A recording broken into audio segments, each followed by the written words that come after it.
Hey guys, just going to take a minute to tell you about our first podcast sponsor, Pinned Golf. Everybody knows the most important thing while you're playing is knowing how far away you are from the hole. Engineered with advanced tech and tour-level accuracy, you will never second-guess a club choice again.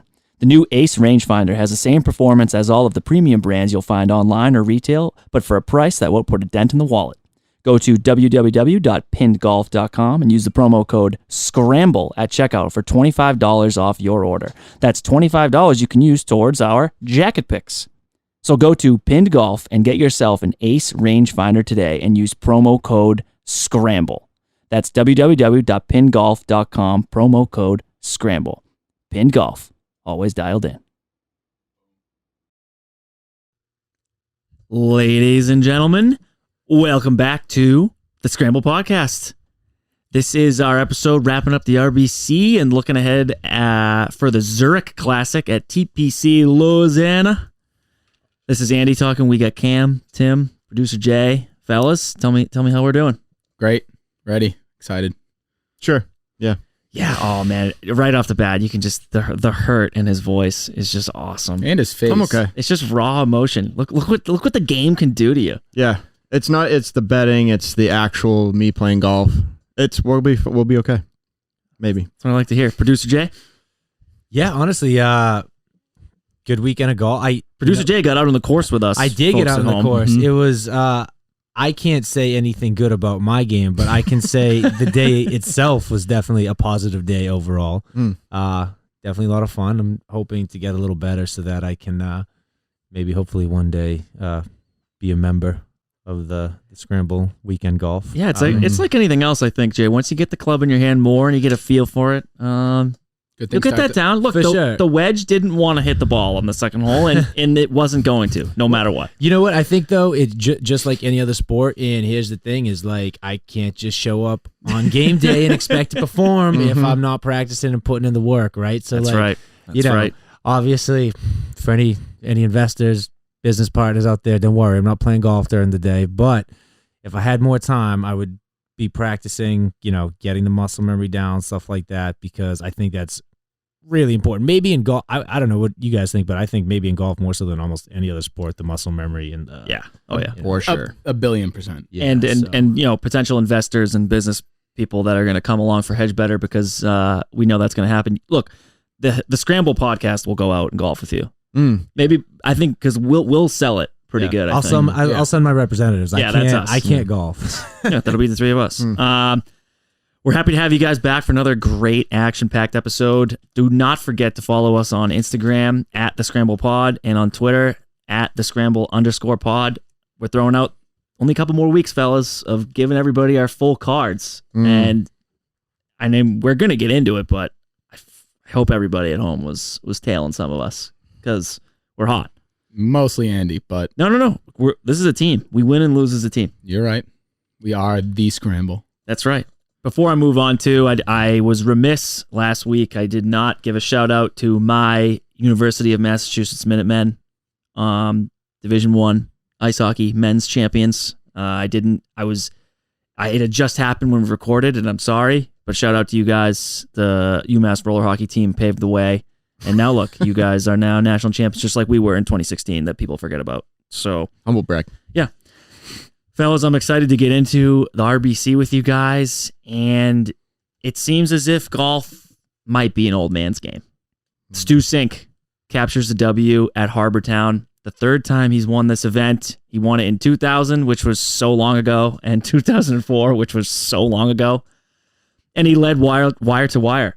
And I believe the records were 36-hole low and 54-hole low. I mean, you come out of the gate shooting 63 anywhere. It's ridiculous. You're probably not going to lose. If you lose, it's total collapse. Yeah, that's insane. So what he had like a 5 or 6 stroke lead going into Thursday. I mean, he kind of just played like even golf, right, for the rest of the weekend. Yeah, he shot. Well, it was a couple under on Saturday, 69. Yep. So added 3 more. Sunday was 71. And then Sunday was, yeah, and then again under par. Like, crazy. His round on Sunday was so classic. Like, guy who's in the lead, pars like every hole and has 1 bogey and 1 birdie. Takes no chances. Yeah. He was just on. Nobody really gave him a run. I mean, you're going to talk about it, obviously, but Him and Bryson, the only multiple winners on the tour this season. He's the fourth player ever to win multiple events after the age of 47. So, like I said, I think being an old man playing golf is back. It never left. These young kids, they might hit the ball. They might hit the ball far, and they might wear fancy doodads. But it's the guy that's bald with a white cap on his head or a tan line that gets it done. I mean, I hope you guys saw. I mean, after the round, he takes the hat off. Even his son, the caddy, like just a boiled egg. I was showing that to everyone around me, and they told me that was photoshopped, and I just didn't believe that. No, that's a guy who does not take his hat off when he eats dinner. That hat is on him all day long. Or maybe he's so class, like he's an older guy, like he does though, and he's just like embraces it. Yeah, that'd be. I could see that Stu Sink sitting Good for down him. at a restaurant with just the glare off his head. It's just the lights are just shining everywhere. Yeah. Like a disco ball. I mean, he's such a dad, and he's such a. Again, we say it every week, but like likable guy. Nothing wrong with him. Got his family. They're all really close. Tim, I know you wanted to hit on his son being his caddy. I think that there's something going on with these old guys and the caddying. So, like what we saw with Lee Westwood, the back-to-back second places with his wife, who's our fiance, who's like a sports psychologist, and then Stu Sink with his sons on the bag. And that was originally supposed to be a temporary thing. And, they worked well together. So it was like, okay, they're going to keep him on the bag. He's been on it since the Safeway in 2020. But I think like with these older guys, you don't need someone who's going to necessarily like suggest shots or like, I don't know, try and help you play your game. You just need someone you're comfortable with. Because they've been around the block golf for like 40 years. There isn't a shot that he's not going to know really what his So I game- think it's more just like he just has someone out there he's like comfortable with and he can think about the game himself. Where some of these young guys like Matt Wolf is going to try and hit driver off the deck 3 times around. You got to be like, Matt, give me that club. You're going to use this one. So I really think there might be something to that. Yeah, what do you think the age limit is right there? Because I agree with you 100%. Probably like 40s. 40? Yeah, it's got to be 40s. Yeah. 40s? Yeah, I could see that. Yeah. Because I saw what you were talking about, and his son was just doing it post-grad because he didn't have a job yet. Yeah. But then I think they've won like $3 million. His son just won so much money. I'm pretty sure that Safeway, he won that Safeway. So he won the first event that his son was on the back for, and they were like, okay, well, we're not going to take you off now. Well, he made enough money, didn't need to get another job. Exactly. I mean, and now he's got 2 wins. I mean, and not to think when Stu's been in contention sort of all this season, so that kid's made a ton of money. Yeah. Yeah. Awesome. What's the caddy cut now? 10%, 5%? I think it varies. So if you win, I think it Don't ask could be Kuchar. it could be totally okay. Hey, Hey. we want to get into that. We'll get into that later. Don't you worry. I actually might be turning the ship around on Matt Kuchar, but I'll talk about it later. What? Yeah. Wait, Whoa. let's Yeah. go. Yeah. Wait. I didn't bring Casamigos. For what? Tim owes We got me something there. We got something to take. we When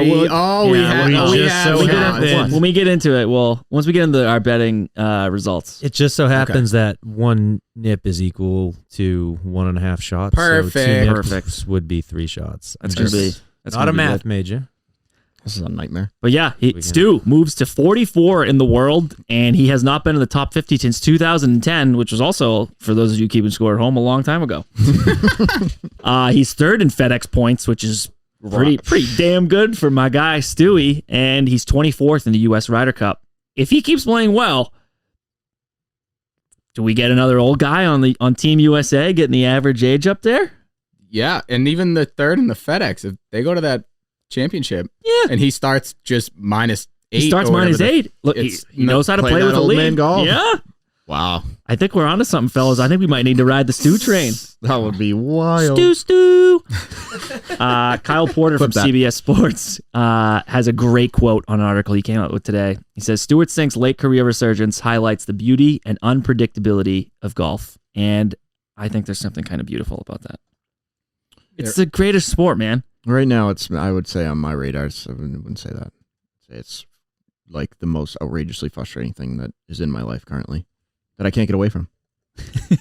That's the beauty of it. Yeah, isn't that beautiful? I guess it's because you beauty love and it so pain, much, right? Yep. and you hate it so much. Yep.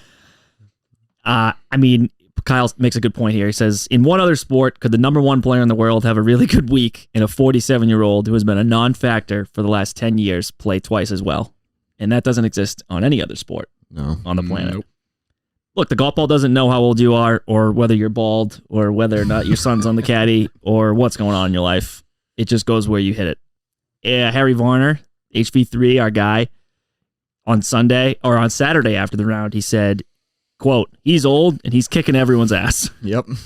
I think it was awesome to watch. There are people on the internet, which is full of fantastic and also horrible things, that say that they're like, well, the equipment and all these advances, it makes it so that an old man can be like decent. He literally, Stu in interviews talks about how he's added power to his game, which he never had before, and he's at his oldest age every day. So I think to the people, the equipment truthers, as there are, I hate that. you can shut up. You can kindly shut up. Yeah. I would say worse, but like my family listens to this. Me too. I was thinking of saying something much worse, but you can fuck right off. Yep. Yeah. I was gonna say kindly go. I was gonna say kid show. Never mind. I was gonna say kindly go fuck yourself, but that it is what it is. Equipment truthers, that just doesn't even make any sense. That's just saying that Dustin Johnson's to win every tournament because he's the best, and then he gets better equipment. That's just not how this sport works. Yeah. At all. I think it's awesome to see him win. It makes me sentimental about the game. I'm so happy that there's this parity where the guy who's playing the best golf is going to win. So there was another sort of scuff up with the PGA Tour here, and I don't want to be the one to talk about it because it's not my battle, Tim. Yeah, it's just, what's going on with the officiating here? I feel like I'm watching the NBA where they want to be the star. I'm watching Angel Hernandez blow the perfect game call. That is probably the most outrageous call in sports history. Right? Oh yeah, we're not a baseball show, but that actually absolutely is the worst call in sports history. Yeah. Siwoo Kim, another guy I bet on gets a bad ruling. Like, what are we? Okay, sure. So he hit a ball to like an inch, and they were waiting on the ball to fall in. So the rule, I guess, is you get 10 seconds to let it fall in. If it doesn't fall in, then you got to go up and hit it. 10 seconds from the point where the ball is at rest. Yes. That is the big thing here because the ball never stopped moving. And our guy now, Matt Kuchar, don't say our my guy. boy Siwoo's back. I can't get on that train with you guys. Yeah, you're probably right. I'll be off it next week. But for right now, he was we're being on a good the guy. train. He was being a one good stop. guy. No, because Kuchar, the rules officials, it took 40 seconds for the ball to fall in. Obviously 10 seconds, but the ball is still moving. So what you have right there is two rules just straight up at odds with each other. And it's the official's discretion to decide which rule is more important. So basically they gave him a penalty. The birdie doesn't count. And here we are. I don't know what to make of it. So what I don't like is that the official was passive about it and didn't actively look at the ball. Yeah. He was greenside. Mm-hmm. He's like, oh, it looks like it stopped to me. What, dude? If we're gonna use instant replay and we can see the 3 or 4 grains of sand move for Abe Answer, can we use replay maybe to do something nice, do something positive? Yeah, I would like that. There was a camera there that picked that up. If you can see Abe Answer's ball in that bunker, right? I don't know. Yeah, there might be more cameras at the Masters though. True, but there is enough camera coverage for that. They're on the green, right? On the green. Somebody's got a camera on that ball. Zoom in. And when your playing partner goes over and lobbies for your competitor goes over and is like, well, he didn't hit it because it was still moving. I think as an official, I'd be like, well, I don't know. Maybe he made the call. Maybe it's like refs in the NHL. Call on the ice. I can't go back on what I said. Yeah. I'm not really sure. Just another BS ruling. But if I'm Siwoo Kim, I'm not going to go up and hit a moving ball because then that's also a penalty. Then someone at home calls that in. Yeah. What? Yeah. Yeah. The PGA gets a tweet and they rescind this birdie. That could happen. Yeah. Just to Tim, though. Not just another week. Another one of my golfers getting absolutely fucked. We're going to use that word. I know. Yeah, we are. We are swearing today. We are angry. Yeah. I think, people out there, beware. Whoever Tim's betting is going to get a penalty. So I also want to say he lost my matchup bet by 1, I believe. He lost our head-to-head, you mean? Yeah. American Psycho, baby. Oh, yeah. We'll get into that. All right, moving on. Another storyline from the RBC was Morikawa. And he was a favorite. He was definitely top 5 to start the tournament. Yeah, he was. He was hanging around, and then Saturday made a charge. And now, I don't want to be a bad guy here, but I wasn't exactly rooting for Stewart Cink just because Sundays, when you're watching golf, you want to see like an intense finish. You want to see it come down to a shot. And the only person that legitimately had a chance was Colin Morikawa. Started 4 back, and he gets on hole 1, birdies, and it's just like, okay, ready to roll. Let's go. Gets on number 2, short putt, absolutely bums it. He is a pretty bad putter. He just recently switched his putting to the claw, right? Yeah, and he like, within 5 feet, he just struggles. What's up with guys changing putting in like the middle of the season? No idea. I would just never do that. I was listening to something, or if you follow DJ at all, like he plays much better when he switches putters. Like when he got to world number 1, he got a new putter. That's a mental thing then. No, it's 100. Well, yeah, putting is sort of mental too. So is he just like get new putters every couple so like when tournaments when he gets cold, he literally switches putters. Like I'm not even making this up. No, I know. And he was putting this week with a new putter, and they asked him after one of the rounds, like, "What's this new putter you're using?" He goes, such a Dustin Johnson quote, said, "I don't know, it's TaylorMade." That's literally what he said. I don't know, it's TaylorMade. It's because he doesn't know. He went to the PGA Superstore, just grabbed it. He just grabbed one. He's like, I like this, and he was sinking putts. Imagine if we just went to PGA Superstore after we played like a bad round putting and just like bought a new one every time.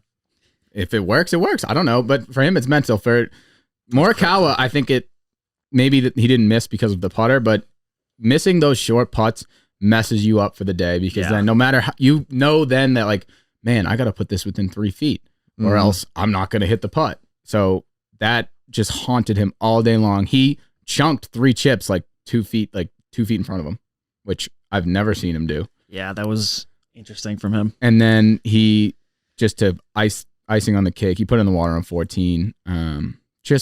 I think I'll agree with you, Cam, though. I wasn't necessarily rooting for Stu, but I was rooting for Stu to make it interesting. Like, I was rooting for Colin to get there. Yeah. And that's 2 weeks in a row of a guy pretty much just had it in the bag on Sunday the whole day. Yeah. That's a better way to put it. You know what I mean? Like, That's I was rooting for Stu, but I wanted to make it interesting. Yeah. And then just piggybacking off of the putting, sorry, listeners, I got this bet wrong. I had Kevin Kisner top 10 because he comes out like on Wednesday and is like literally right before the round. Right before the round, just I love this course. I just feel so comfortable, yada yada yada. Little does he know or tell us that he just changes the way he putts right before a round, and got fun fact, backfired. What did he change to? Do we know? I think he changed the way he putts. He changed it to the forearm, the anchor. He changed it to the anchor forearm. Which but like that was caught by someone on Twitter, like that was taking pictures of pre-round, and it was just like, look at Kevin Kisner's new putting grip. And I remember I texted our group, I was like, I got some bad news for you, Cam. Yeah, it was horrible news. The day before I go on air locking him into top 10, and he just changes the way he plays. It's like what do you change your jump shot like in warm-ups? Like it's so I don't know, that concept is like crazy to me. It's ridiculous. Yeah, I don't see it. I mean, maybe it had been a thought for a while, and he was just like, I love this course so much, like I can afford to change my putting grip. But I don't know. Let the people know. If you're doing that, I loved your bet on Tuesday. Yeah, me too. Are you practicing the other grip beforehand before you bring it out, or is he like just bringing it? Yeah, that's a good point. Like, to keep that within your team, like I'm gonna, whenever I feel it's right, I'm gonna come out with my new putting grip. But then you should have been putting like, I don't know, when you've done it. So that's sort of a weird thing to me. I'm I not can't sure. grasp that whole mid-season change. Yeah, I feel like it has to be like an off-season thing. Yeah, but then again, the golf off-season is like what, 3 weeks? I think it's a different thing when you're changing your grip from like strong hand down, lead hand down, to even just like interlocking the whole way. Like when your hands aren't moving so dramatically, I should say, now his putter's like 5 or 6 inches longer, and it's hitting his arm. Yeah, so it's. I wouldn't be so hesitant on a minor change. Be like, whatever, you move your hand a little bit, sure. Like that's just a tweak. I think. Yeah, maybe this you is have not a tweak. Maybe there's a cut on your finger. I don't know. That happens. Another guy we're going to mention briefly, Maverick McNeely, 25-year-old Stanford grad, Under Armour guy. He's got the official Andy Rogues stamp of keep an eye on him. He's a young kid, shoots 67 to get a nice little top 5 in there on the RBC. And I'd like to put his name in the pot for coolest name on tour. Yeah, Maverick's a sick name. That is Maverick McNeely. He just sounds like an absolute stud thoroughbred. He was sick at he golfed at Stanford. He's actually really good. Mecca. He was on the radar at Pebble when Berger won. He was 2 shots behind. He needed Berger to like 3-putt, and Berger nailed the putt. He hit like that 25-footer. DB straight vibe. That's right. DJ leads the field in strokes gained off the tee, which was something we were kind of hesitant about, I know, last week when we were kind of giving our picks. He gets a T13 and shoots 66 on Sunday. His quote sort of sums up, I think, RBC. He's like, quote, I feel like I made way too many mistakes in my irons. He said, around here, you make mistakes and they penalize you pretty big. And it looks like the Scramble fellas nailed their pre-tourney. Yeah, we did. Everything we said you can't make a mistake approaching and you got to hit fairways. And that's exactly what Stu Sink did. Yeah.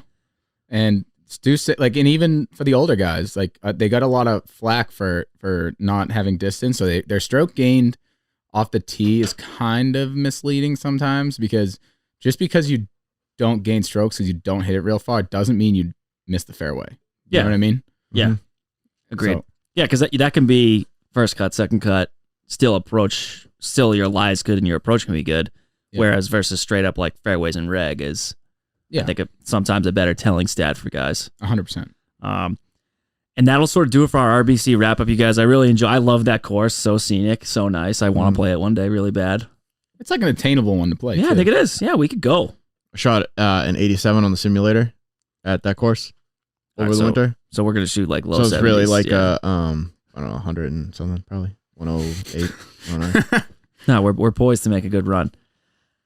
And we'll give a little update on, from the start of Scramble podcast days, which was our first tournament we broke down was the Dell. At this point, we've been going for a little over a month. This week I don't know if you guys saw on social media, but I was 14-4 for 15.4 units, and wagon. I didn't lose a matchup, which was, as we've said, we're matchup guys. Yep. And or you are. On the Scramble pod production to date numbers, that's 33.5 units, counting a Jordan Spieth win. That was like ridiculous units too. That's where I'm at. That's unbelievable. Yeah, I hate talking about it because it's gonna come crashing down, right? That's how we'll talk works. about it. I don't like that you put the asterisk on the Jordan Spieth win. Outright, like when that hits. Yeah, but that's the beauty but you of golf. called it. I know. I guess Still a win. You called could it lose for the 4 listeners. weeks in a row and then hit like a 66-1 outrageous outright, and you're up on the year. Yeah, that's why golf's fun to It's bet. the best sport to bet. 100%. So much fun. So many things. If everybody on this show has taken every bet we've put out, you're up a lot of units. Yeah, I was gonna say, do we have the raw number for the three you guys combined? What we have us total units would individually. be? Well, we can just add it up real quick. Can we just 36. You'd be up about 40.9. 40.9 between the three of you guys? Yep. Yeah. So guys, look, again, should we stop giving these out? just real quick. I'm not here because I know golf, but I know that plus 40.9 units is a no-brainer. In 5 weeks. If you're not betting with these guys, what are you doing? Seriously, what are you doing? Get with it. Make a big mistake. Get with I it. wish obviously, we're just starting out and eventually we'll have a massive following that we can't keep up with and we're going to move to LA and forget about our friends. But I think LA? Yeah. No, Jupiter. I'm out. No, Jupiter. We're going to Scottsdale. Scottsdale. Yeah. I'm all in on that. Okay. Yeah. It's a dry heat. Yes. I want to know if people are taking all the I need some fan engagement. I need some stuff because if we're just riding for the sake of all three of us, it's fun because I shoot the shit with these guys every day. But you got you listeners out there. We need to know. I want them to ask questions. Yeah, Cam, you literally could have paid your mortgage this month with you guys with your units. 100%. I just did the math. You literally. Yeah. That's the type of numbers you guys are putting up. No big deal. Guys, it is a big deal, actually. I'm sorry not to harp on it. I know, but come on, follow these guys. I mean, I got to follow that up with. Do you want me to go next? Yeah, go ahead, Tim. I was 4-9. I lost almost 2 units. I'm up 3.3 on the year, and I won't talk about next week's bets now, but it's just gonna be more of the same. So I have no mojo right now. Follow Andy. I'll go. I went 8-6 for good week. 3.3 units. Year to date, I'm up 4. I was happy with it. Yeah, I did pretty well at the top 20s. Dude, we're all up units. We can't ask for much better. Yeah. Yeah. But the important thing that we have to get to is for the listeners out there, there was so much Matt Kuchar slander. So much slander. It hurt my soul that I had to go out on a limb and say that Tim's most favorite dude on tour, other than Spieth, stood zero chance against. He's like fourth, but yeah, he's up there. against my guy Matt Kuchar. Kuchar hung a nice pair of khakis over. You know what's his so just the worst about this bet is I picked like a favorite, the second favorite. You picked a guy like He was 30th favorite, plus 225 to finish in the top 20. and here I am just didn't And he come did. close. My guy missed the cut. Like, come on. So you can take one of those now. I'll So wait if for you guys after the remember show, from last I episode. think. No, after the Abby, show. we're gonna talk. We want to hear you take them. From last show, we'll go over the jacket picks. I had Corey Connors top 20, and he was in contention on Friday. And on if Stu didn't shoot 63 again, Corey was going to go into the weekend in that last group. Oh yeah, that's a nice sound, isn't it? Delicious. So that was a plus 160 nailed. And then Cam, I just went with the Bulldog Brian Harmon. Did he do anything flashy? Nope. Did he finish in the top 20? Yes. Because that course was designed for him to execute. He brought his lunchbox and he did his job. we were saying this pre-show, Exactly. like Brian Harmon has made Scramble listeners a lot of money. So, dude, Brian just him. Harmon is a dog. Yeah, he is. Don't want to be rude or insensitive to our guy Brian Harmon, but probably didn't know he existed 5 weeks ago. And here we are. No, I heard his name a couple times and just never really liked him. Yeah. Because he's been randomly like top 5 in majors, like Yeah. just on like before He's a a major weekend. guy. Just yeah, shows up for the majors. I loves it. know. I love that lunch pail quote because that's all he is. He's just a worker. He's a workman, little dude. He's a lefty guy, fucking just dog. stocky little guy too. Yeah. His pants don't fit him. No, I have a hypothesis on that. he wears Kuchar's He pants. needs to wear kid size, but he refuses. So like he's in the lowest men's, but they don't fit. You know what else doesn't help him? His pants look is that he wears all black golf shoes. That doesn't help. Dude, I Tiger's the only one who can pull off the black too, golf I shoes. hate it. Tiger's the only one. I hate it. You know who does it? yeah. It's Kuchar. Yeah. Well, top I 20 hate- Cooch. I don't even care. It's fine. It's Gucci whatever. baby. Tim, what was your jacket pick? I forget. I didn't write it down. It's Patrick Cantlay top 20. I mean, This is so depressing, guys. We're all very close, and we're not going to rag on the guy. birdie. He started birdie. To start That's the so tournament. good, I but- was so hyped. That's 2 of 72 holes, though. Well, he only got to play 36. Then the stew train happened. Oh God. Stew. And I want to say something about Patrick Cantlay though. Again, like he didn't play horrible. He had one really bad round at the Masters, and then he's just played a bunch of like 1 over par golf. I can't tell if that's if that's me wanting him to play well and he actually is, or I'm like just listening to Tim. I think I'm just listening to Yeah, Tim. I can't tell. I mean, I don't watch him enough. I need him on a featured group to really dissect what's going on. he does this thing with his fucking tongue, dude. He's like Michael Jordan. Every time he hits it, Just side of and the he moves it. It's really weird. That's uncomfortable. I no, don't it's a think little I'm- bit uncomfortable. And he's not the most handsome looking guy, so keep your tongue in your mouth there, I Patty. think he's low key like wicked cool dude though. I just have a feeling. I think he There's just no evidence. I think, That doesn't I think Tim surprise just me. wants to be friends with him. Yeah, I think that's what this is. What's up, Pat? I mean, I want to be friends with Jordan too, but Listen, we can't all be acquaintances with PGA Tour players. except for Except your for friend Matt. We will that's be what I was- shortly. That's what I was getting. Matt, we're waiting on you to come back on the program. Thanks, pal. Our next segment is a new thing that we're going to introduce every week, which is where one of us picks a topic and sort of just rants about it. And we're going to call it tea time. Like, you know how you have the tea and you sip the tea? This one's tea, like T-E-E, Or you just tee off on something. or you tee off on something. Yeah. The name has a lot of ways it Go. could go. Just like the Scramble. Versatile. Oh, yeah, that's right. Like us.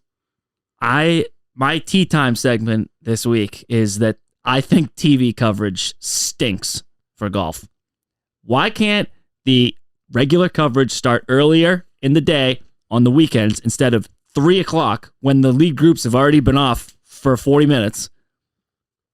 Why can't the overall coverage start on Thursday and Friday if they're just going to be there for later day? Like, I know the Friday one, again, will start at 2 or 3, and they're just getting the afternoon guys. What about the morning guys? Yeah. Dude, it's all about the money. I know, but the cameras are there. Okay.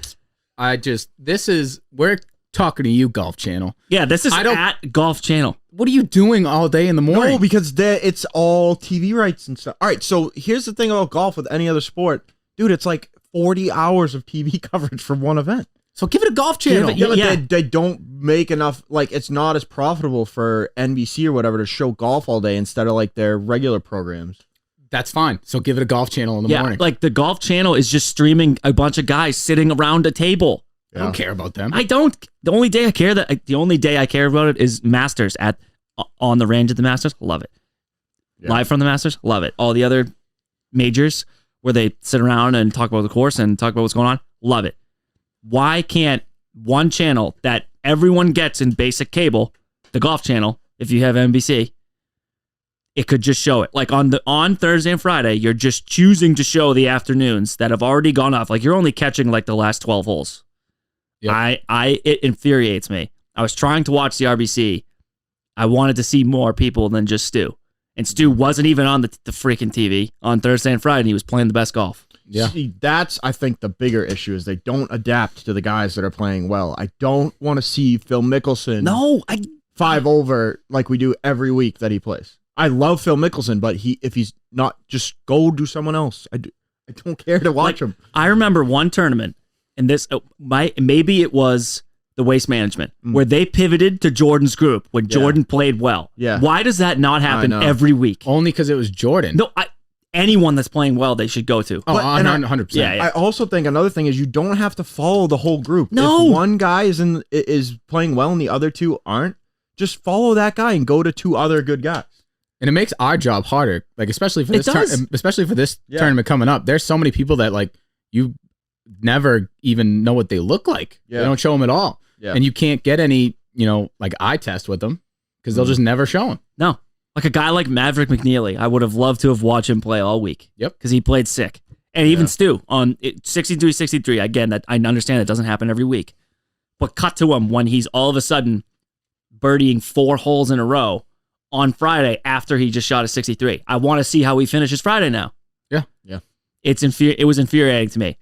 The other point I wrote down is I understand that it costs money, you have cameras everywhere, yada, yada, yada. Why not scale back the number of them and disperse them more? Yeah. I understand courses have capacity limits. It's COVID. Probably not as good as it was pre-COVID. The featured groups sometimes don't give you a grasp of how the tournament is going. Right. Yeah, I agree. And I say sometimes because a lot of the times they are picking the best players to feature. The guys who pick those usually do a pretty good job. They're not going to give you three people no one's heard of. They want to give you guys people want to watch. But when the people that they feature are playing horribly, like when I switch on to the featured channel and they go over to Justin Rose, Jason Day, and Siwoo Kim, and they're +5, +6, and +7, I don't care now. 100%. It doesn't matter. They now they're all going to miss the cut, and now I have to watch them. Like even on Thursday it starts. They're a couple over. Well, now they're not going to make the cut. Now it started early on Friday. Now the rest of their round doesn't matter to me. Like it's Friday and they're on the 3rd hole and they have all bogeyed again. I'm like, well, the cut line is 5 strokes ahead of them now. Like, if I want to watch bad golf, I'll just go to the driving range. Yeah, I don't want to watch that on TV. You can just come watch me play. Well, together. Don't say that. You're a good golfer. Oh. Wow. Oh, which you guys will see eventually. We're gonna. Yeah, we got some plans. We got some plans for you guys. So that was my tea time rant. I just think there needs to be more coverage. Call me selfish. I pay enough money for PGA Tour Live. Yeah. I'll pay a little bit more if it means that I get Jimmy camera in hand out there, just following around the guys that are playing well. Our next order of business, fellas. Our guy, American Psycho. This guy. And he is taking the golf world by storm right now. Yeah, he is. From his play to his sound bites to his anger management. All of it. It's fantastic. The guy is a nut. I used to think he was boring. Now Me too. He's almost much-watched golf. I love him. His putting routine, you guys have obviously seen yeah. now. The like inching up to the ball. Dude, whoa. Where did that come from? He does it with his irons too. So he'll put the iron, he's standing like very far away, and he'll put the iron in his line and then approach the ball with his hands. Like, how do you not? I would knock the ball like 4 times around. It's like one of the videos you see on Twitter of some guy recording someone else at the driving range with a weird swing. Yeah. Like, I would record that myself. I'd be like, dude, is this guy What's this right? guy doing? Yeah, every time. Wow. To his credit, though, he is a quicker golfer, so it's not like he's taking a lot of time. So, which is another one of our pet peeves. Thank God he plays quick. He had a nice little quote sounding off about putting grips and what's allowed. I'm going to read the whole thing. Bear with me, fellas at home. I can't really read. Quote, I'm bringing up something different here, and I'm sort of going out on a limb, but I don't think it's this arm lock putting should be allowed either, Horschel said. Quote, I'll give the belly putter back and take away the arm lock. I think that when you look at what guys are doing now with the arm lock and moving the grips to the side where it's parallel or matches the face, then when you do that, you're up against your arm. I mean, the face is dead square and that doesn't rotate at all. It's just sort of locked in. Guys are doing it too good. What do you guys take away from this? I think I agree, but I agree with him. I don't know. They took away the anchor chest putt because you were anchoring it. Is it not anchoring against your forearm? Is it not anchoring against your arm? I feel like the chest is more. This is no word. Chest was easier, but yeah. Yeah. But that just also just looked weird. I was down for that to get eliminated because it felt wrong. Yeah. But the arm lock, I get that it's anchoring it, but if it works, it works. I don't know. I think it's all stupid. I mean, who cares? Who's the best putter in the world right now? Jason Day is historically like one of the best. He just has a normal grip. I don't think it matters that much. I don't know. Yeah. I can't see what he's saying. It makes it more physical and less skill based. Like, 'cause what he's saying is their face is always square. They don't have to correct for coming through the ball and keeping the putter at the target line. Like, they just have to move their arm in that direction. But if it was that good, wouldn't everyone just do it? I would be a much worse putter if I did that arm lock thing. I know I would, because it's just uncomfortable. I don't like that. That's because yeah. I don't know. But think about a guy like we talked about, Kisner. Like, why did he just switch to it? Something's clearly. I think it helps. More guys are doing it, and we'll see. And this is something I just have to talk about. Bryson puts out just another wicked douchey workout video about, quote, what I did in quarantine to change my body. And it was published on YouTube on Sunday because he couldn't let old man Stu Sink have a nice day. I think that's what that was, because he's a loser. He said, I'm gonna put out a YouTube video. I don't care what I'm doing at any time. I could be literally like having a child in the birthing unit. And if I heard that Bryson put out a douchey video, I'm stopping what I'm doing and I'm watching it. It's one of those things that's so awkward and bad that you can't look away. You know what I mean? I have to. You have to look at it. I could be in church and I'd stop the priest and be like, bro, I need to watch this, because I have to get so angry at my phone for the next 30 seconds. Why is he doing that stuff? You guys watched it? You guys watched it? I didn't watch it. I watched a clip of the first 30 seconds. I said, I can't stand the rest of this 10-minute video. Yeah, you know what? Look what he's doing to me. Yeah. And it's just making me mad. It's making me blood red mad. Yeah, but he gets you, even though you don't want it. He's low-key not even that strong. Okay. Oh yeah, tell us. No, Captain Spartan. Come on, strong man. I'm just saying. Say it. No, you're stronger. Yeah. No, I didn't say that. What did you say? I just think he eats a lot of peanut butter. He's like a fake strong. He's water weight. Water weight. I think that's Bryson. Let's see you. Tim's stronger than you. Lifting videos. I don't do lifting videos. What are you talking about? Maybe you should. Just a thought. I'll do one with Bryson. I'm done giving him airtime. The PGA Tour created a $40 million bonus pool. So this story, for those of you listening on Wednesday, this just dropped today, Tuesday. It is a fund that will reward players with money at the end of the year for guys that move the needle. It was designed to keep up with this proposed professional golf league that was sort of a split from the PGA Tour that's funded by a Saudi Arabian regime. That was the only info I could dig up about that, by the way.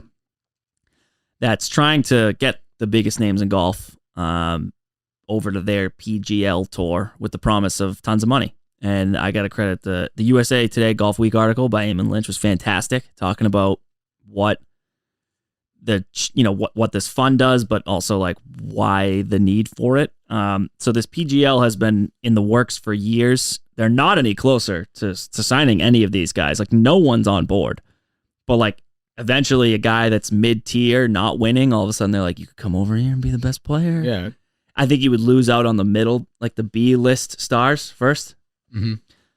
And even though it's not legit, the PGA Tour is like, well, we have to come up with a way that like we keep our big guys. And this is what they came with. So it's a money-heavy bonus system to reward golfers who drive fan and, this is their words, drive fan and sponsor engagement independent of actual performance. Which is great if you're a golfer. Yeah. It began already. So this is a retroactive thing. It started on January 1st. And the PGA spokesperson that came out, I sort of already used the line, but he says this is to recognize and reward players who positively move the needle. It's $40 million given to 10 players, and I have all the metrics. Bear with me, people. Number one is their position at the end of the FedEx Cup points list. So you sort of have to play good golf all year. Like if you're in last and you're so positively influencing people, though, they're not going to give it to you because you're a crappy golfer. But it doesn't mean you have to be nasty. So it just means you have to be keeping competitive in the FedEx Cup points. Are these listed in like how they're weighted, or are these just like the 6? So there's an algorithm that takes in all 6 of these things. Okay. And everybody, it's based on a point system. And this was in a document that's given to all the players at the beginning of the tour year. Okay. The second one is their popularity in just a Google search, which is, I think, hilarious. You could pay for that, can't you? Yeah, I think so. You can sponsor whatever. I mean, but Tiger is never going to leave the list. No, he'll be on this list forever.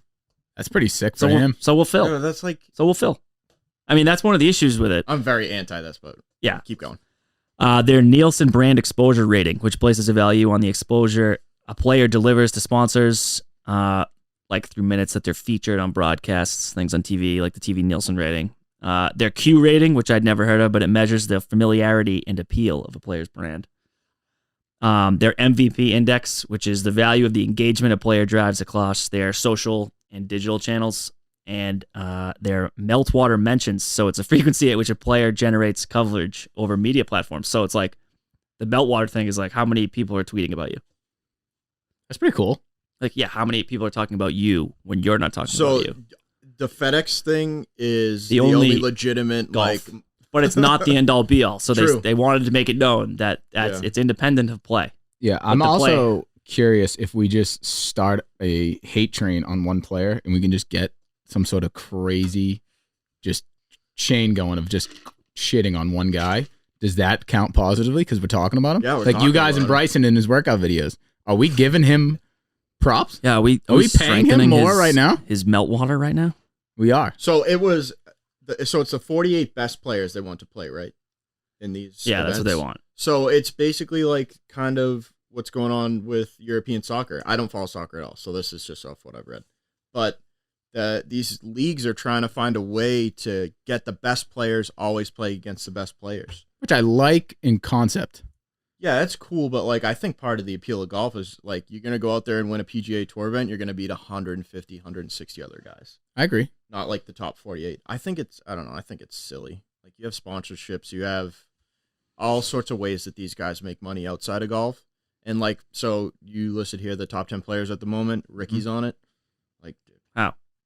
He stinks. He's like That's what I mean. It's not even based off how Yeah. good you are.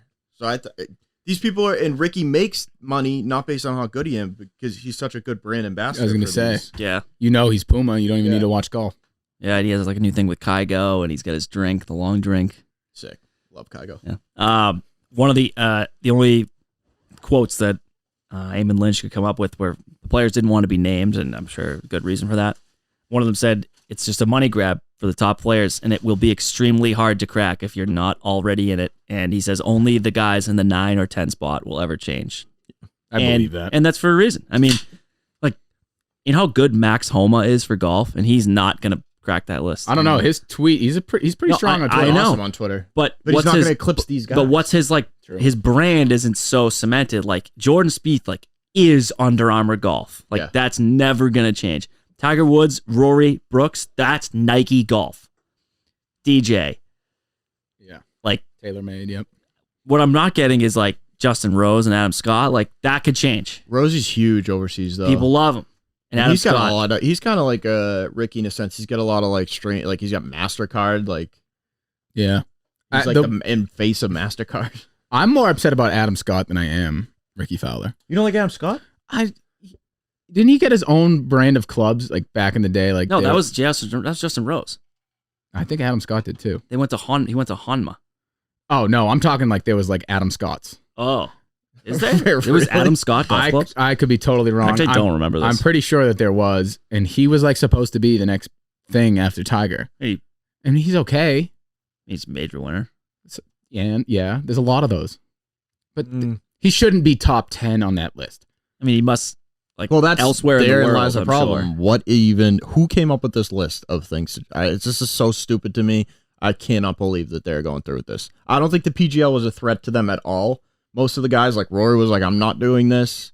Who else? Phil Mickelson met with the backers and was like, this is interesting. But that's Phil just like Being Phil. seeing this like, oh, this could be like a huge thing. Like, it's so stupid. I think this is ridiculous.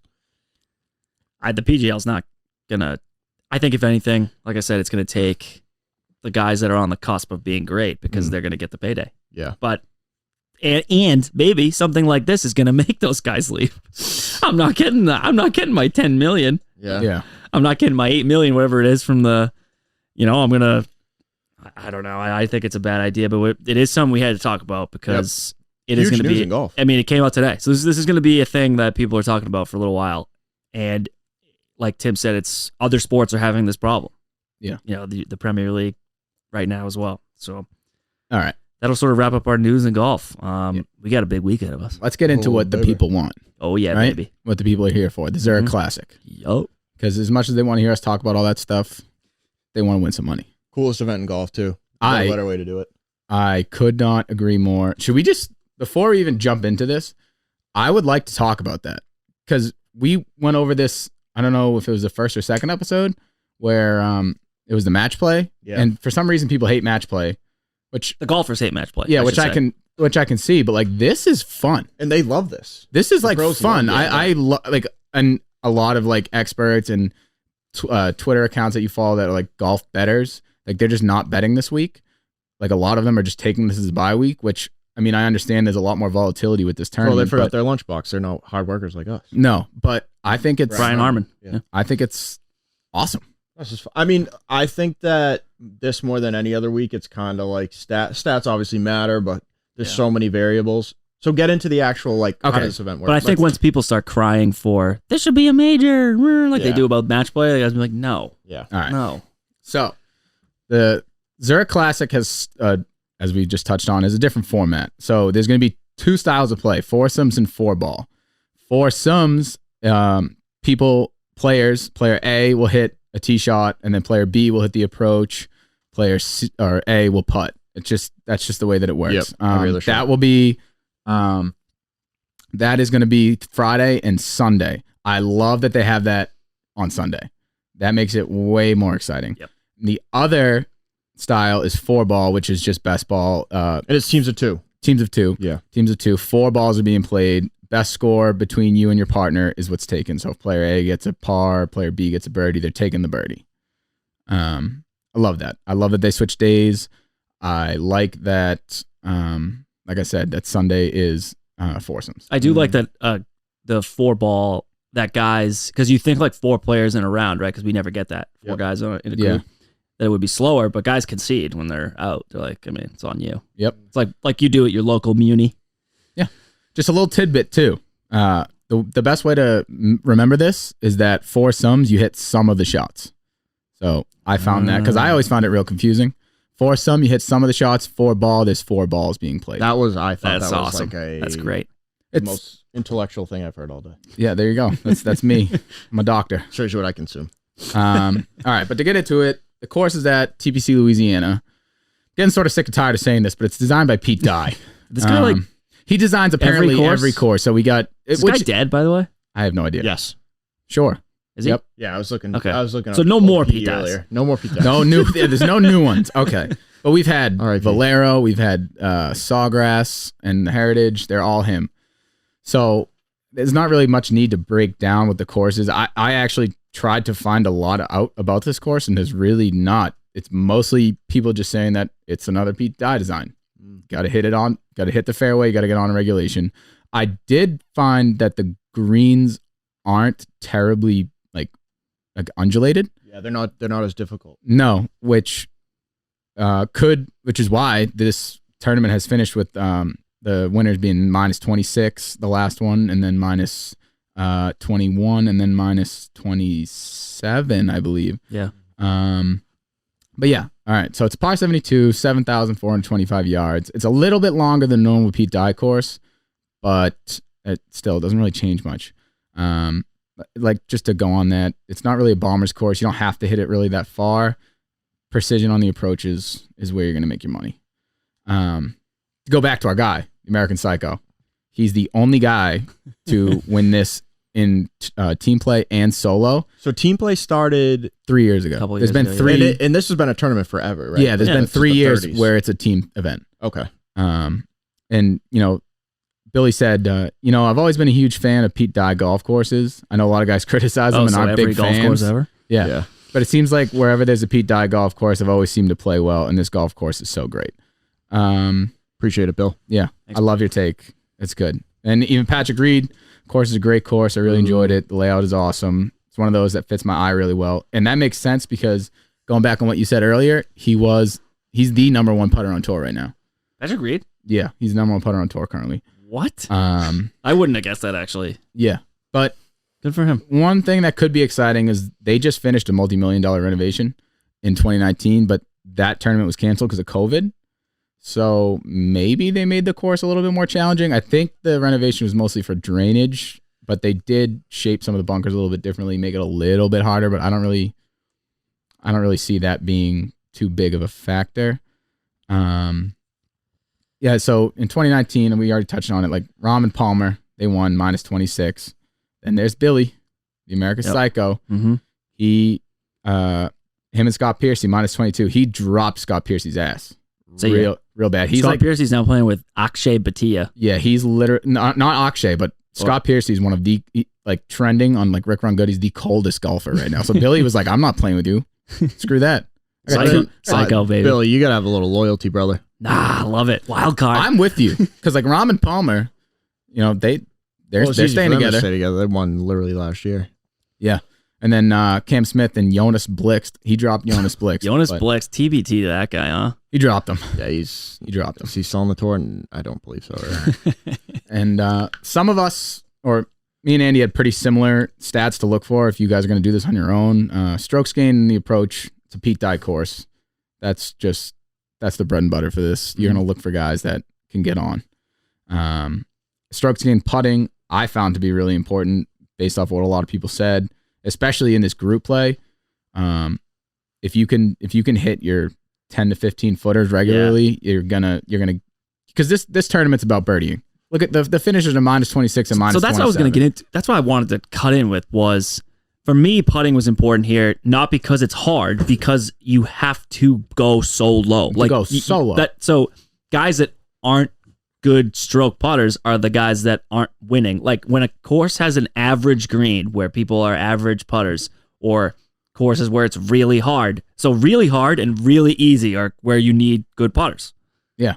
On both ends, on either far end of that. And I think this is like you guys were saying, like I read that too, like easier putting. So guys that are trending in the right direction with the putter go way lower. Yeah.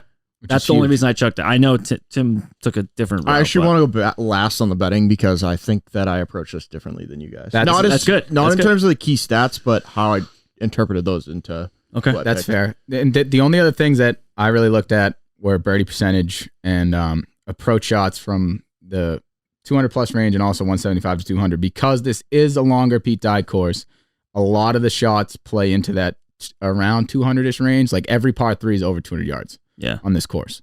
And that counts as an approach shot. Yeah. So that is, I thought, was a big factor. Before we dive into bets, just for the listeners out there, I feel like we should give what we thought. Were you looking at it for these partnerships? Were you looking for two guys that have the same skill set, or were you looking for two guys that like balance each other out? Like one guy can drive, one guy can putt. Like what were you guys thinking going into that?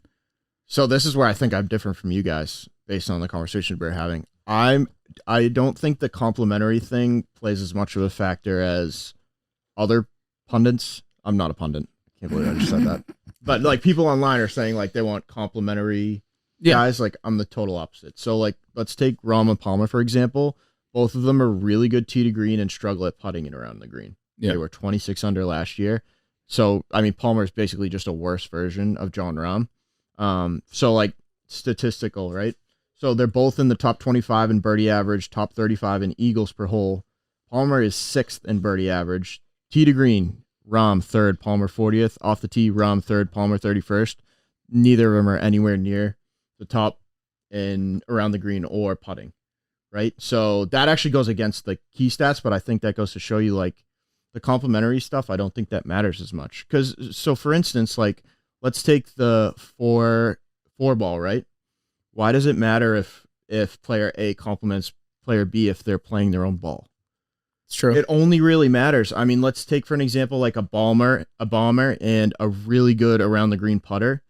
That counts really maybe for 18 holes out of the entire weekend. Yeah.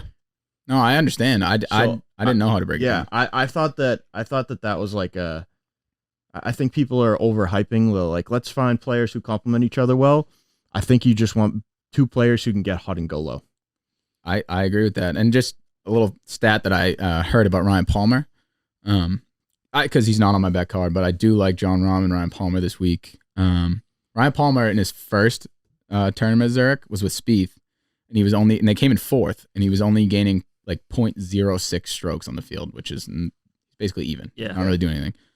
And then the next year he didn't win, but he was gaining the year he won, he was gaining half a stroke on the field with Jon Rahm. And this year, he's playing solid golf. He's gaining over a stroke on the field. Yeah, and Ryan Palmer's playing lights out. That's big. But I think I went a little differently, though, than that. I think I went on guys that I knew could get streaky. So I went on guys that get really hot or get really cold. Because in a team game where you're playing your own ball, you need to rely on like the hype of like the other guy you're playing with to be like, yeah, come on, you're hot. Like keep going. Guys like Keegan or like Bubba or like I mean Jon Rahm is like this one of the streakiest guys going. Like when he's really hot, he's fired up. Yep. The other thing I went on was just straight up chemistry. I looked to see if these guys were friends. Like if I was going to bet on them, I want to know that they're buddies. Yeah. It's such a weird thing to say, like betting, like that's the true like bet with your heart. Like they're just both good guys. Like no, like I know some of these guys in pairings are like very best friends. Like if Jordan and JT were playing together, smash them. Absolutely smash them. Yeah. Because they're best friends. Well, that's what's fun about this tournament. That's why, like I said, like a lot of pundits aren't betting this week because there are other variables that aren't involved in other golf tournaments. But I think that's fun. It makes it more of a gut play. I did write that down. I said I think this is going to be a weird betting like week because everything you guys are saying. So I think we all agree on that. Yeah. Before we dive into bets, like I'll just lay out some of the betting favorites for those out there. Jon Rahm and Ryan Palmer are the favorites to go back to back. Then we got Schauffele and Cantlay coming in number 2, Cam Smith and Mark Leishman 3, Colin Morikawa, Matt Wolff 4, and then Bubba and Scotty at 5. Those are your biggest groups going out there. So I love Cam Smith and Mark Leishman. I have no situation in which I can bet them though. I'm in the same spot as you. Does that make sense? Like their matchups were hard. I mean, it's with the top 5 guys though. Yeah. Like I was hoping to catch like a Danny Willett, Terrell Hatton group in a matchup or something like that. You know what I mean? Because I love them. I love their game. I think the books did a good job about who truly, the top 10 best teams are. Yeah. Which some weeks, as we've seen, matchups, they get away, like they'll put the shitty guy in a matchup and they'll forget because they think no one's going to bet Sebastian Munoz. Guess what? I did. Talk about a streaky player. All right, that dude can birdie. Perfect segue. You're the leader of our pack here. Do you wanna start off the cards? I could do that.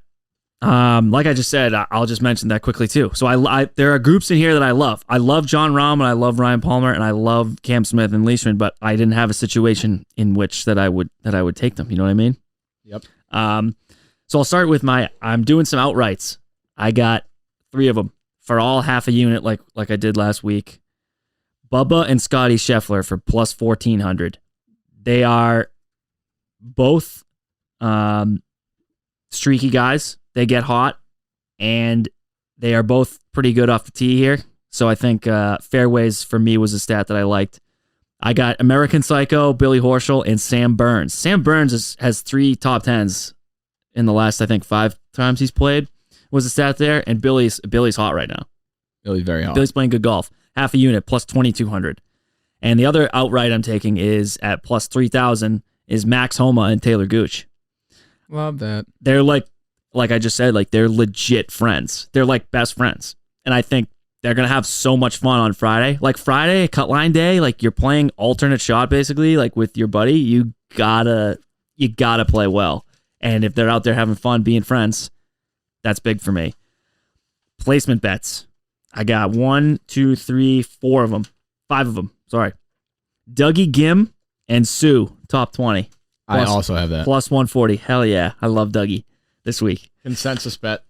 Oh, that's a general consensus bet. Let's go. That's my only top 20. All right, folks, make a note of that. Dougie Gim and Sue, top 20. I got another top 20. Chris Kirk and Brendan Todd, top 20. I know that's a big favorite to minus 160, and I tend not to do those numbers. Is Timmy adding that in? I also have that. I think Timmy Additions is back at work. Top 20 for minus 160. I am debating putting more than a unit on it because I do love it so much. You guys will see on the card that we put out. The other top 20 I have is Brendan Grace and HV3. HV3 played unreal at RBC, and he's buddies with Brendan Grace. Friends, guys. So love that top 20, minus 110. I have 2 top 10s. I have Keegan Bradley and Brendan Steele at plus 320. Steele is a wicked hot putter right now. Yep. And Keegan is, like I mentioned, really streaky. And I think he can catch fire, and they'll just be in sync. These are 2 of the best iron players on tour right now. They're all the top 30 in every metric with irons. The other top 10 I had, not a shocker. Sam Burns and Psycho, plus 200. And then my matchups, I'll do these quickly. I got Homa and Gooch over Fratelli and Streelman. This is the 3rd week in a row I'm betting against Dylan Fratelli. And so far, we're 2-0. We're going to keep that going. Morikawa and Wolf over Finau and Champ. That was a high-profile bet. I wanted to maybe test the waters on how I'm doing on... are we doing this? I gave you that look immediately. We're not only doing this. Is this going to be is this our bet of the week? Unit play for me. Going the other way? Going the other way. Okay. We'll have to we'll talk about a wager. You've been on the right side of it, so I haven't won a bet against you 2 yet. Well, I'm going to be a little bit of a game changer here because I'm on your side. Wow. What? I have Finau and Champ over Morikawa. We'll talk about what the wager will be when we get to you guys. Woo.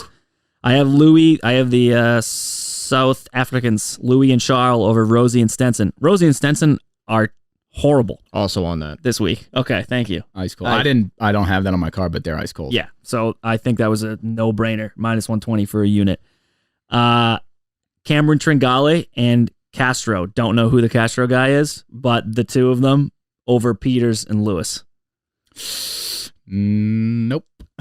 Sorry. Tommy Peters, he's played like only a couple of events. I don't even know. On the PGA Tour, he's got 4 top 15s in a row on the European Tour. Okay. Welcome to America. That's like the G League of... Yeah. How does that work? We'll see. That's just for a unit. I got... And then Keegs and Steele over Victor Hovland and that kid Ventura. Christopher? Right? Yeah, Christopher. Christopher Ventura. with a K? Christopher, yeah. Yeah. That's even for a unit. So those are my bets. Happy betting, everyone. Cam, go. All right. So you guys were talking about not finding a place for him. I have 1 top 10 bet, and that would be Cam Smith and Mark Leishman. I cannot bet against Cam Smith right now. What'd you get that number at? I honestly like plus 110, right? Plus 125 for them top 10, which I love that number. Cam Smith has been red hot. Mark Leishman had a great Masters. Yeah. They're both from Australia. They're buddies. Mark Leishman has history playing well in match play tournaments. This is not match play, but it's it's quirky. Friday, Saturday, Sunday scared me, I think, last week. Fair enough. But the only little downfall there is they are a little bit more of scramble type golfers, but I think they'll complement each other well. Yeah, their fairway hit percentage is not great. 52. That's okay. Don't worry about it. Top 10. But they're 67 in it, like close to the top of the field. I think they're 3rd in scrambling, so I guess. Yeah, which I think is why I love them. Yeah. All right. And then we'll go into my top 20s. I have 1, 2, 3. 10. I have a lot of top Holy 20s. shit. I'm just gonna go ahead and You have call the entire top half 20. of the So top you just 20. take everybody? Yeah. Well, You took 20, so you're going to predict the top 20? I'm not. Listen, golf betting. We talked about this. You're big up on Jordan Spieth winning. I don't have to hit all of them. That's true. I don't have to hit all of them. Yeah, you're true. And historically, I've been You're taking true. better odds. I don't really take favorites. Sorry, That's how you can go like 6 and 10 and still be up units. which is up. Last time I checked. That's right. All right. So my top 20s. I'm gonna start it off with Homa and Gooch. I loved your take on outrights. Yeah, I but think- they were even to finish in the top 20. I think top 20 is I think that was a little bit overpriced. I don't know. No, not overpriced. Underpriced. And then going against what you said, I have Hovland and Ventura plus 120 to finish in the top 20. Victor Hovland is one of the best ball strikers on tour right now. He can't putt, but Yeah, but who's this Christopher guy? That's what I couldn't get over. he's a great putter. Yeah, but Oklahoma State. they're both fellow Oklahoma State. Oh, so grad. they Yeah, played both together. played together. Yes. Oh, okay. Buddies. Yep. All right. They All are right. friends, and Ventura can putt. So as long on those 2 days, I mean, they very well may come in top 20. I just think Keegan and Steele beat them. well, that's fine. That could both happen. That's fine because I have Keegan and Steele in the top 20 as well. Yeah. I got Horschel and Burns minus 120. I absolutely love that. Yep. I got like you said, Dougie Gim, Justin Sue. That was plus 164 for the top 20. Sue is the number 2 putter on tour right now, which Behind Patty Reed. Wow. which is sort of wild. And then some sort of longer shots. I got Graham McDowell and Matt Wallace plus 164 top 20. They are friends. They're both English. It's going against what you said. Matt Wallace has been playing great golf. Graham McDowell, not so much. But if there's a guy that can get hyped up by playing with someone else, it's Graham McDowell. He is outstanding in the Ryder Cup. Yeah. No, he actually is. That's just I just don't know if he has his game anymore. That just might just be me. no. But with this tournament, you're just looking for a spark. Streaky. You're I looking know. for something. Hey, I and know. if there's a guy who like Graham McDowell was quiet going into the last Ryder Cup, or might have been 2 ago, and he just exploded. He exploded in the Ryder Cup and was just beating people that he had no business Dude, beating. this is the Ryder Cup though. The Ryder Cup is. I don't care. He gets up for these kind of tournaments. All right, I'm in. Okay. That's fine. Uh, I'm not in, but He's not adding it, but he's I got Peters and Lewis top 20, dude, what? plus 138. I gave you my reasoning earlier Yeah. to Yep. battle against Andy. But I mean, that yours can be true, and Cam Tringale can beat him. that's fine. Those You're can right. both happen. what was your reasoning? Huh? What was your reasoning? Thomas Peters is 4 top 15s. Oh, You're- that's right. Yep. Yeah, and Tom Lewis is a nice steadying factor for him. Okay. He can putt too. And then Uline and Warinsky plus 300, top 20. Uline just won the last Corn Ferry Tour. Oh, okay. He's on. There we go. He's on fire. He's playing good golf. Okay. I'm just straight riding This that. is like This you're is getting sick. I wild, know. dude. Okay, Yeah, but that's look, fine. but the This guy won at his local muni last week. Beat the Tour Pro. Hey, this guy won the member guest at Yeah. Presidents. I mean, my logic, I don't really understand. No, that's fine. Because I'm playing Sue. He finished 61 in that tournament. Didn't even play that They're like well. law of averages. All those are long odds. You're gonna hit them, and If I hit one of them, Yeah. yeah. And I got 2 matchups. One of them was Finau and Champ over Morikawa. So I'm on Tim's side there. all right. And then I got Rahm and Palmer over Patrick Cantwin and Xander Schauffele. It's Oh. you can't lay. I have You're to. gonna confuse the listeners. I am not. I will bet against Patrick Cantlay until he shows me that I can't. Wait, did I skip that? I have that on mine. Sorry. That's okay. Sorry, I have Rahm and Late- Palmer. That's a high profile bet I usually don't like to make, but that's like 2 good teams. All right, That's All right, it. Tim. my turn. Outrights. Finau and Champ, half a unit. I love this bet. I So- love them. Yeah, I like them. This is kind of going off of like the Rahm Palmer thing. 2 bombers. They're both all right on approach. Neither of them can putt. Here's Yeah. my theory. These are like some of the easiest greens on tour in terms of putting. Just get hot, dude. It's not overly complicated.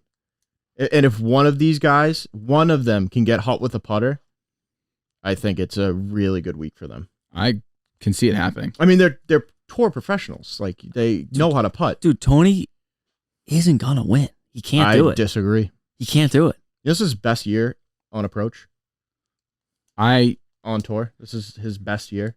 believe that. I was sort of against them this week. I kind of want you to You're wrong. swing. No, I'm serious. You're wrong. All right, so here it's all about scoring, right? some of these stats are wild. All right, so Tony's 8th on tour in Eagles, 13th on birdies. Champ is 26th on Eagles, 54 on birdies. That's like the best combined you're going to get besides another bet I'll get into. And they're both just so good tee to green. I think that so they're going to miss some fairways, but as long as one of them stays in play, you're going to get good scores on most of these holes. I think they thrive on the foursomes day. I don't know. 4-ball Fridays. No, Thursday, I think it's the opposite. You think it's the opposite? Because like, I don't think they're the best scramblers, right? Like, what's the scramble percentage there average? Let me look this up. And I think I worry That's 60% about their game around the green. Yeah, it's fairways for me. If they can keep the ball in play, I think that it's a lot of they bunkers. just have to get 100 hot on bunkers the on this course. Yeah, there's a lot. yeah. That's an issue. Anyways, Be an issue for Homa me. Gooch. I won't go into that too much because Andy already did. I love that pairing basically for the same reasons. Yep. I mean, when Max Homa won the Genesis, yes, he was basically like part of the reason is I was able to play with Taylor and like he was able to kind of center me on that Sunday. So I think they're gonna have some good. I'm just staring at this next bet, like losing my train of thought. Schauffele can't lay outright 7-1, 2 units. Jesus. 2 units. Yeah. Well, it's only 7-1. So and you're I drew a not nice getting little the, self portrait next to my. It's a clown. bed. Yeah, and that's me. I can't wait to tweet out the meme of the guy in the mirror with the clown. These statistics. Schauffele is 3rd on tour in birdie average, 5th in Eagles, 15th tee to green. He's gaining almost 2 strokes total, 1.75 total. Cantlay, my notes here, 10th birdie average. He really isn't playing that bad. They're by far on paper the best team in this. Like it would almost be like if Cantlay hadn't played this bad, like shouldn't be allowed. I can see that. I mean, yeah, I'll roll with that I reasoning. don't agree with it, Yeah, but same. I understand. 1 unit. We're gonna dial it back. We're going to dial it back a little bit. Just a little bit. You can put makeup on a pig. Oh, I really love the bet, and I was just sitting there like, am I really gonna do this again? Like, I wonder if people listening think, oh, it's a bit. It's like not a bit. You don't understand. Does like, this end fully this convinced week? they're gonna win. Okay. We'll see. Top 10s. Finau and Champ. Same logic. 1 unit plus 140. I have Kirk and Todd. When you said top 20, I actually had them top 10. Oh, okay. Plus 225. Okay. Yeah, that's good value. Neesmith and Seifert. Friend of the program, Matt Neesmith.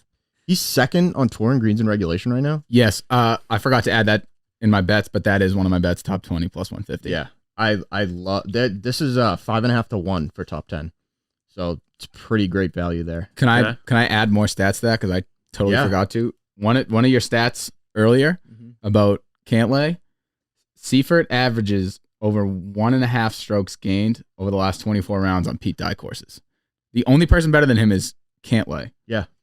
Which is Patrick absurd. And then them together. Not to be confused with Patrick Cantwin. Yeah. Their total Two strokes different guys. gained, they rank 11 in this field. Yeah. This is like, I almost bet them outright, but I think 5.5 to 1 top 10 is like, it's pretty insane value. Matt Neesmith, it's no secret. He's been playing pretty well. Both of their irons are elite. Matt Neesmith is an elite iron player. Matt Neesmith is one of the better iron players on tour right now. He's number 7. Yeah. It's ridiculous. Him, Corey Connors, Jordan, Justin, Xander, Hideki, probably something like that. And then I got Homa and Gooch top 10 as well, 2.5 to 1. Matchups. I got 6 of these. Finau and Champ over Morikawa and Wolf. Yeah, we went over that. How frustrated is Colin Morikawa going to be when he is hitting all of his second shots on the foursome day from the trees? But Exactly they're why I good faded buddies. that. But they're good buddies. That's fine. Pick up your buddy who's not I was playing playing well. with Cam, and on Saturday I had to hit again from the tree line. I'm like, Cam, can you just throw a hybrid in the fairway for me once? I think the buddies thing kind Matt of. Wolf is a bad guy. I know. So The only He'll thing blame that, Morikawa for his bad shots. but playing with Morikawa and seeing how well he's doing might actually motivate him to that's what I'm play saying. better or make him much worse. So it think goes both it ways. could go both ways. I'm gonna bet on it going worse. I actually like Matt Wolf. I got 2 units on this though. I like Finau and Champ this week. I've been pretty clear about that. I got Homa and Gooch over Fratelli and Streelman for Love a it. unit. Love it. Poor Dylan Fratelli just Stinks. lost on the green. Poor Kevin Streelman. Yeah. Kevin Streelman's actually played well in these events too, but I just think this partnership is terrible. I got Schauffele and Cantlay over Rahm and Palmer head to head with Andy here. Get out of here.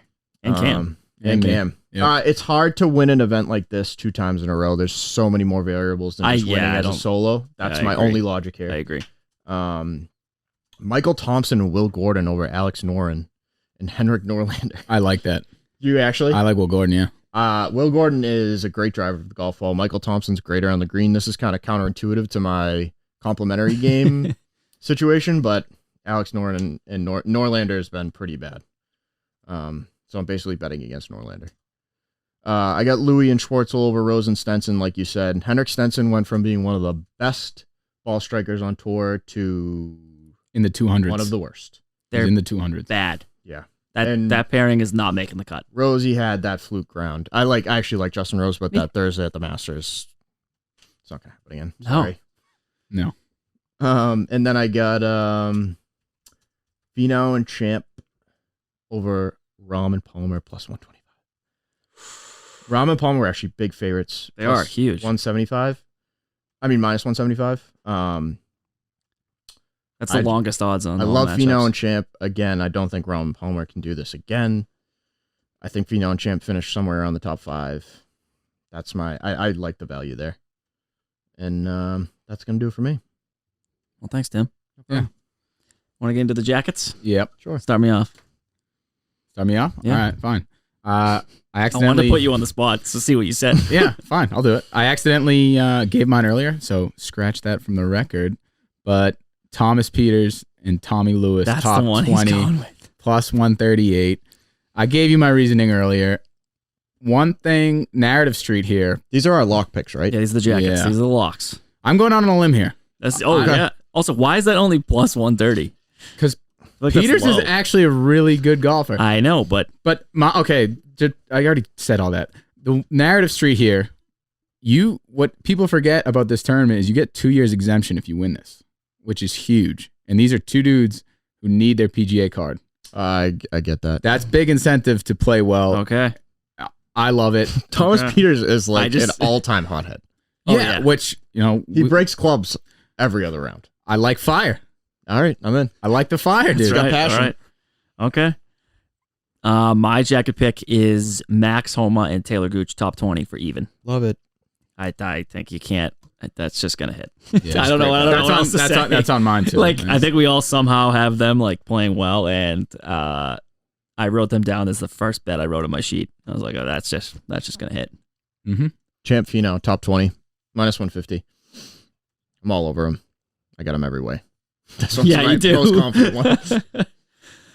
Oh man, folks! So those are the jacket picks. We hope you're following along at home. Don't forget to tweet us, Instagram us, DM us, like our stuff, share it, tell your mom, tell your grandparents, tell your girlfriends, aunts your and grandma. uncles. Yeah, Cam, no crazy bets for us this week? No, it's yeah. not No crazy. Cam's creation. Not crazy bets, but I was just curious. New Orleans is a sweet city. Really is. Yeah. Have you guys been there? I Never wish. been? No. New Orleans is so much fun. Producer Jay over there, me and him went down to a jazz festival, That's the right. world-renowned New Orleans Jazz Festival. Unbelievable Unbelievable. lineup. Just unbelievable time. But a big thing that when there's things in New Orleans, what they do is they really integrate food. And I know we're not a food podcast. We may have touched on it about in the Masters. But this tournament, like a lot of the players like going to because of like the crazy food that you can get. Like in their the practice on, I think it was Monday, the main course were alligator sliders. Oh, I love alligator. Alligators bomb, and they just have a bunch of crazy Does foods. it taste like chicken? It Kind does. of. It's like chewier. I know you were trying to be like funny there, but like No, it literally does. does. I It know. actually does I've heard taste that. like Just chicken. gave me your chicken. So like, they got Cafe Du Monde is like a famous restaurant down there. They got beignets from there. They got all sorts of fun, exciting stuff.